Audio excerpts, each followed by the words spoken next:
Hey guys, thanks for tuning in to another video on ForgottenWeapons.com. I'm Ian McCollum, and I'm here today at RIA taking a look at a Schouboe model of 1916.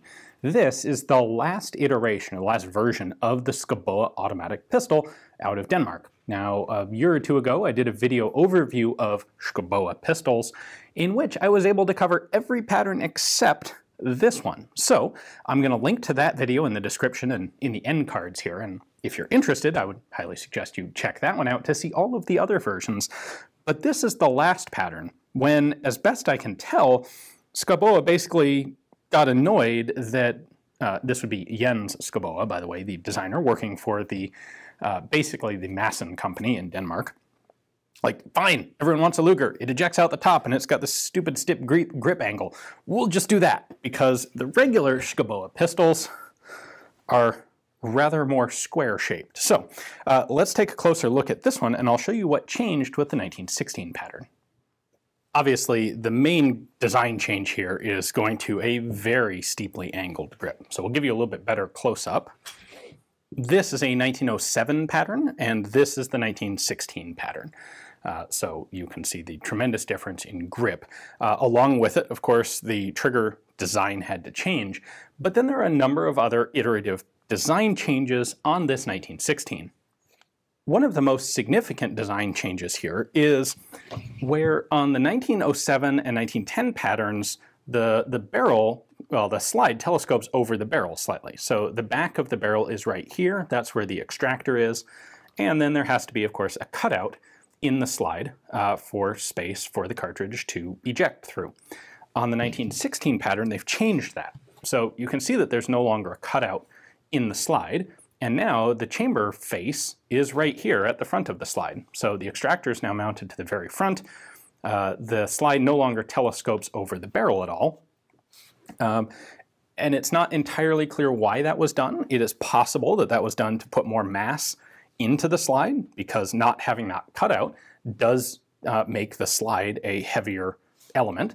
These guns are simple blowback in design because they were designed around a unique Danish 45 caliber cartridge that was originally designed as a conversion to black powder revolvers. And so in order to keep the chamber pressure low, they designed a very light, very high velocity 45. It's actually an aluminum clad wooden cored bullet that weighs in at about 62 grains and travels at a little over 1,600 feet per second. That made it pretty easy to do a simple blowback automatic pistol here. But I wonder if perhaps with the 1916 pattern they were trying to make the bullet a little bit heavier and slower and increase the slide mass to make that possible. But I'm not sure. More conventionally here, we can see that they've put slide serrations down the entire length of the slide, unlike previous versions. We have the 1910 pattern of safety right there. So that's safe, that's fire.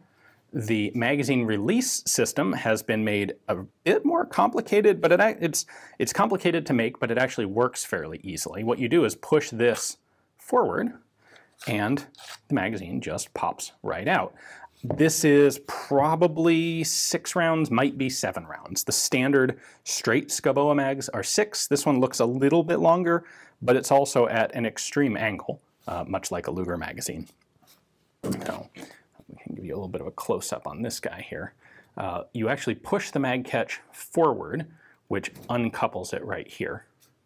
And then pushing it all the way backward, the spring on the magazine catch is a little bit weak. So push it back in like that, and it locks the mag in place.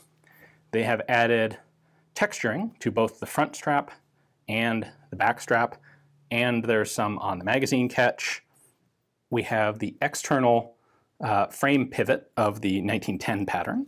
Interestingly, this is also the only model of Schouboe that locks open on an empty magazine. As you can see there, there's a little protrusion that comes up from the follower to catch the slide. That locks open only until you actually take the magazine out, which you have a hard time doing one-handed.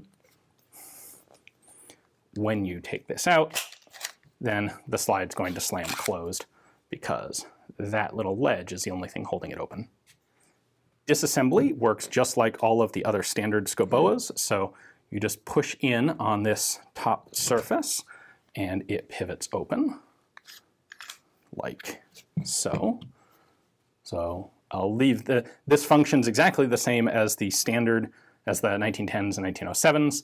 The frame is elongated a little bit just because the magazine position, the magazine presentation here has to be elongated because it's at an angle.